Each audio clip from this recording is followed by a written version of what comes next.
大部分人都习惯把榴莲的莲字写成草字头的莲，但是不管是中国植物志还是现代汉语词典里，榴莲的最正式写法都是木字旁的榴，木字旁的莲。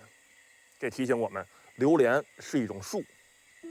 到了马来西亚雨林里，你会发现，它还不是一般高的树。这些野生榴莲树足有40-50米高，它们散布在马来雨林中，每一棵的位置都被当地人记在脑海中。和有些国家的人上树采摘榴莲不同，马来西亚人只捡拾树熟后自然掉落的榴莲。